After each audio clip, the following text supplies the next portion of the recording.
এই ভিডিওতে আমি বিএলও অ্যাপের দুটি নতুন মেনু নিয়ে আলোচনা করব। প্রথমটি হচ্ছে যে ডিসক্রিপেন্সি ইন ম্যাপিং আর একটা quality check of elector photo.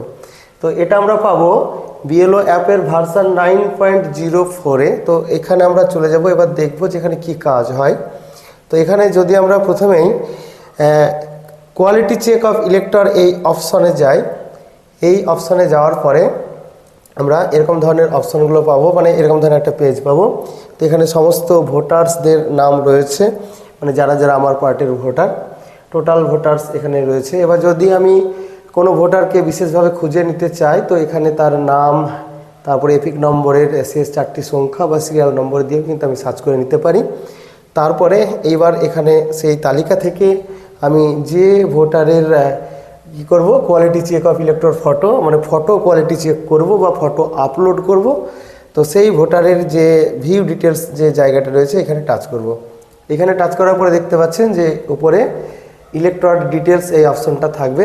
এখানে ইলেক্টরের নেম, এপিক নম্বর, তারপরে পার্ট সিরিয়াল নম্বর থাকবে এবং বয়স থাকবে। আর এইখানে current photo in ইরোল, current photo in ইরোল বলতে বাম দিকে যে ফটোটা দেখতে পাবো সেটা হচ্ছে আমাদের বর্তমানে যে ড্রাফট রোল, সেই ড্রাফট রোলের যে ফটো আছে, বা অন্যভাবে বলতে গেলে আমাদের এসআইআর শুরু হওয়ার আগে আমাদের ভোটার তালিকায় যে ফটোটা ছিল সেটাই কিন্তু এটা বাম দিকেরটা। আর ডান দিকে এটা হবে সেই ফটো যে ফটোটা আমরা এসআইআর পর্বে আপলোড করেছিলাম, এটা হচ্ছে ডান দিকের ফটো। এবার এখানে দুটো অপশন আছে, এখানে একটা টাচ করার দুটো বক্স আছে। এছাড়াও স্ক্রল করে নিচে নামলে আমরা এখানে আরও একটা অপশন দেখতে পাবো, সেটা হচ্ছে আপলোড বা ক্লিক ফটো। তাহলে এখানে আমরা কিন্তু অল টোটাল 3টি অপশন পাচ্ছি। প্রথমে একটা হচ্ছে কারেন্ট ফটো ইন ইরোল, দ্বিতীয় অপশন হচ্ছে যে ফটো সাবমিটেড ডিউরিং এসআইআর, অর্থাৎ এসআইআরের সময় এই ফটোটা দেওয়া হয়েছিল, এটা আগে থেকে ছিল। এবার কোন ফটোটা আমি ফাইনাল ইলেকটোরাল রোল যেটা বের হবে সেখানে রাখতে চাইছি। তো যদি আমি এইটা রাখতে চাই, এখানে ঠিক এখানে টাচ করব, এটাকে সিলেক্ট করব। এইটা রাখতে চাইলে এটা করব। এইবার যদি দেখি যে দুটো ফটোই ভালো নেই, কোনোটাই ঠিকঠাক নেই, আমি নতুন করে আবার ফটো আপলোড করতে চাইছি, তো সেক্ষেত্রে আমি আপলোড ক্লিক ফটো এই অপশনে টাচ করব। এইখানে টাচ করলে কি হবে, ক্যামেরা আমাদের খুলে যাবে। তো তার আগে ক্যামেরা আমাকে সিলেক্ট করে নিতে হবে যে capture from front camera, capture from back camera, অর্থাৎ সামনের ক্যামেরা দিয়ে তুলব না পিছনের ক্যামেরা দিয়ে ছবি তুলব, সেই অপশনটা চলে আসবে। তো এখানে আমি এই ভোটারের ক্ষেত্রে, অর্থাৎ এটা তো আমি এখানে আমি মানে কিছুই করব না, এখানে যে দুটো ফটো আছে সেখান থেকে বেছে নেব। তো আপনারা নতুন করে যদি আবার ক্যামেরা অন করে ছবি আপলোড করতে চান, তো সেটা আপনারা এনুমারেশন ফর্মে যে ছবি আছে সেখান থেকে বা ছবি থেকেও ছবি তুলতে পারেন, কিংবা কোনো ভোটারকে একদম সরাসরি তার লাইভ ফটো কিন্তু নিতে পারেন। তো আমি এখান থেকে ক্যান্সেল করে বেরিয়ে গেলাম, আমি ফটো তুলছি না। তো এই যে দুটো ফটো আছে এর মধ্যে যেটা রিসেন্ট ফটো, এটা হচ্ছে আমার রিসেন্ট ফটো, এটা আগের ফটো। তো আমি এইটাকে দেখতে পাচ্ছেন যে আমি এখানে টাচ করে এটাকে সিলেক্ট করেছি, আপনারা ঠিক করে নেবেন। তবে এই ক্ষেত্রে দেখবেন যে অনেকের আগের যে ফটো সেটা হয়তো সাদা কালো আছে, অনেকের কি আছে যে অল্প বয়সের ফটো আছে, তো রিসেন্ট ফটো নেই। তো সেক্ষেত্রে আপনারা চেষ্টা করবেন যে রিসেন্ট যে ফটো সেই ফটোটাকে আপলোড করতে, যেটা আমরা এসআইআরের সময় যে ফটো আপলোড করেছি সেটা। আবার প্রয়োজনে আপনারা কিন্তু যেটা দেখালাম যে এখানে গিয়ে কিন্তু আবার নতুন করে ফটো আপলোডও করতে পারেন। তো এক্ষেত্রে একটা কথা বলি যে ফটো আমরা যখন আপলোড করেছি এসআইআর পর্বে, তখন ওই ফটোগুলো কিন্তু একটাও এরকম সোজাভাবে আসেনি, সবটাই কিন্তু ওই ব্যাকা হয়ে এসেছে। সফটওয়্যারে যখন আমরা ফটোগুলো আপলোড করেছিলাম এসআইআরের সময়, তখন কিন্তু আমাদের ফটো আপলোড করতে প্রচণ্ড সমস্যা হচ্ছিল এবং ফটোটা অটো ক্যাপচার হচ্ছিল। সেই জন্য কী হয়েছে যে ফটোটা কিন্তু মানে 99% ফটো কিন্তু দেখবেন যে ব্যাকা টাকা হয়ে আছে। তো যে মানে যদি একেবারেই ব্যাকা হয়ে থাকে, একেবারেই খুব খারাপ অবস্থায় থাকে, তো সেক্ষেত্রে আপনারা চেষ্টা করবেন যে আবার নতুনভাবে ফটোটাকে আপলোড করার। তো দেখতে পাচ্ছেন যে এটা যেহেতু আমার ফটো, আমি একদম হাতে ধরে ধরে খুব সুন্দরভাবে আপলোড করেছিলাম, বুঝতে পারছেন, এই জন্য আমারটা কিন্তু ব্যাকা হয়নি। এটা কিন্তু এসআইআর পর্বে আপলোড করা ফটো, একদম সোজা আছে। কিন্তু বেশিরভাগ ফটোই আপনারা যখন দেখবেন যে সবই কিন্তু এরকম ব্যাকা ট্যাকা এসব হয়ে আছে। তো আমি কি করব, এই ফটোটাকে আমি বেছে নিলাম, অর্থাৎ এইটা আমি ফাইনাল রোলে রাখতে চাইছি এসআইআরে, যেটা আমি আপলোড করেছিলাম। এবার এর জন্য আমি এখানে সাবমিট করব। সাবমিট করার পরে দেখতে পাচ্ছেন যে রেকর্ড আপডেট সাকসেসফুলি এটা হয়ে গেল। তাহলে এরকমভাবে আপনাদের ফটোগুলোকে সিলেক্ট করে নিতে হবে যে ফটোটা আপনি চাইছেন যে ফাইনাল ইলেকটোরাল রোলে আসবে। এবারে আমি দেখিয়ে দেবো আরও যে অপশনটা রয়েছে, এই অপশনটাতে কী বলছে যে discrepancy in mapping. Discrepancy in mapping এটা কিন্তু অন্য নামে এসেছে, প্রথমে ছিল ভেরিফাই লজিক্যাল ডিসক্রিপেন্সি, তারপরে ছিল লজিক্যাল ডিসক্রিপেন্সি, এখন রয়েছে যে ডিসক্রিপেন্সি ইন ম্যাপিং। এবার এই অপশনে যদি আমি টাচ করি তাহলে কিন্তু এখানে যাদের লজিক্যাল ডিসক্রিপেন্সি ছিল সেই তালিকাটা দেখতে পাবো। তো আমার এখানে দেখতে পাচ্ছেন যে সবগুলো কিন্তু হালকা সবুজ রঙে হয়ে আছে, অর্থাৎ এই ভোটার্সগুলোকে আমি অলরেডি ভেরিফাই করেছি, মানে এদের আমি ডকুমেন্ট আপলোড করেছি এবং বিএলও আন্ডারটেকিং যেটা সেটা কিন্তু করে দিয়েছি। তো যদিও যখন আমি বিএলও আন্ডারটেকিং সার্টিফিকেট দিয়েছি বা ডকুমেন্ট আপলোড করেছি তখন এই সংখ্যাটা অনেক বেশি ছিল, আমার পার্টের ক্ষেত্রে মোটামুটি ওই 60-এর কাছাকাছি ছিল। তো এখন কিন্তু এখানে 20টার মতো আছে, এখানে কিন্তু সবগুলো এখানে নেই।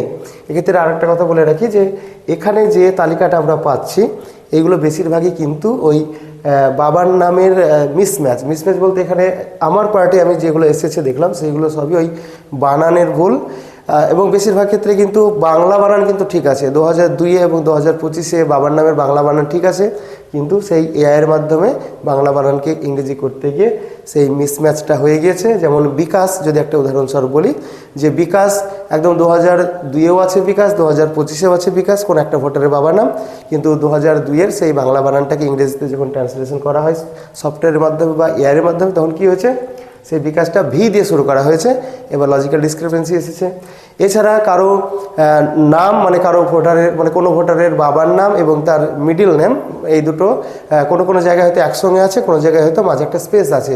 উদাহরণস্বরূপ বলি যে কারো বাবার নাম হয়তো গোপাল চন্দ্র, এই গোপাল চন্দ্র কথাটা 2002 একসঙ্গে ছিল, আর বর্তমানে সেটা গোপাল এবং চন্দ্রের মাঝে একটা স্পেস আছে। এগুলো কিন্তু এই সমস্ত লজিক্যাল ডিসক্রিপেন্সির মধ্যে ফেলা হয়েছে। তারপরে কারো বাবা হয়তো গৌর গোপাল, তো গৌর গোপাল একসঙ্গে আছে, কোনো জায়গায় আলাদা আছে।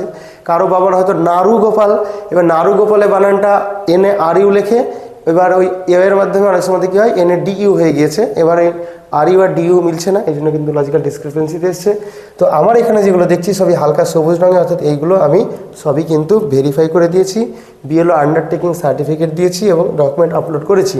এবার কারো যদি এখনও পর্যন্ত সেই ডকুমেন্ট আপলোড করতে বাকি থাকে সেগুলো কিন্তু এটা এই হালকা সবুজ কালারে দেখাবে না, অন্য কালারে থাকবে, এবং সেই ক্ষেত্রে আপনারা কিন্তু ডকুমেন্ট আপলোড করার যে অপশান সেটা পাবেন। কিন্তু এদের ক্ষেত্রে ভিউ ডিটেলসে আমি যদি টাচ করি তো শুধুমাত্র আমি এদের ভিউ করতে পারবো, আমি দেখতে পাবো, কিন্তু এখানে কিন্তু এডিটিংয়ের কোনো অপশান নেই বা নতুন করে সার্টিফিকেট আপলোড করার বা আন্ডারটেকিং দেওয়ার কোনো অপশান কিন্তু এদের নেই, অর্থাৎ এই সমস্ত ভোটার্সদের নেই, যেহেতু এদের আগে করা হয়ে গিয়েছে। এবার যাদের বাকি আছে তারা অপশানটা পাচ্ছেন। তো এই হচ্ছে লজিক্যাল ডিসক্রিপেন্সির বিষয়টা। তবে এখানে আরেকটা জিনিস বলি যে প্রথমে যে লজিক্যাল ডিসক্রিপেন্সি যেগুলো ছিল, যতজনের সার্টিফিকেট দিয়েছিলাম বা যতজনের ডকুমেন্ট আপলোড করেছিলাম তার থেকে এখন যেটা এসেছে সেটা কিন্তু সংখ্যাটা অনেক কম। এবার এদের কি হবে, এদের কি হিয়ারিং হবে না এদের বিষয়টা সমাধান হয়ে যাবে সে খবর কিন্তু একজন বিএলও হিসেবে আমার কাছে এই মুহূর্ত পর্যন্ত নেই। এদের কি হবে এবার অপেক্ষা করতে হবে, এদের কী হবে না হবে, এবার অফিস থেকে যেমন নির্দেশ আসবে তেমন কাজ হবে, তবে এদের কোনো কাজ আমরা এই মুহূর্তে করতে পারছি না। এবার একটা গুরুত্বপূর্ণ কথা আমি আপনাদের বলি যে এই যে ফাইনাল ইলেকটোরাল রোল বের হবে সেখানে কিন্তু আমরা এখানে যে ছবিটা সিলেক্ট করব সেটা যাবে, অর্থাৎ আমরা নতুন করে ছবি যদি সিলেক্ট করি তাহলে কিন্তু কি হবে, আমাদের আগে যে ছবিটা ছিল সেটা কিন্তু পাল্টে যাচ্ছে, তাহলে আমাদের কিন্তু ধরেই নেওয়া যেতে পারে যে আমাদের কিন্তু আবার নতুন করে এপিক কার্ড আসবে, কারণ চেঞ্জ হয়ে যাচ্ছে। আমরা এর আগেও দেখেছি যে ভোটার তালিকায় কোনো রকমের পরিবর্তন হলেই সে ঠিকানা হোক ছবি হোক পরিবর্তন হলেই কিন্তু আবার নতুন করে এপিক জেনারেট হয়েছিল এবং এপিক কার্ড এসেছিল। এবার এই এসআর পর্বে তাহলে ফাইনাল রোলে কিন্তু এখানে বিএলও যে ছবিটা সিলেক্ট করে দেবে সেই ছবিটা যাবে।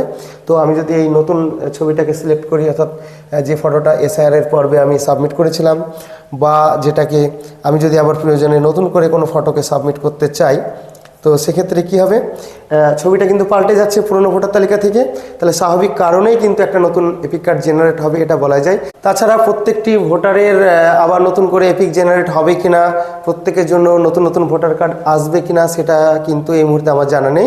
তবে এটুকু বলা যায় যে যাদের ফটো চেঞ্জ হচ্ছে তাদের কিন্তু এপিক কার্ড আসার একদম প্রবল থেকে প্রবলতর সম্ভাবনা কিন্তু রয়েছে। তাহলে এটুকুই ছিল এই ভিডিওটির আলোচনা, আবারও ফিরে আসছি অন্য কোনো ভিডিওতে। বাই।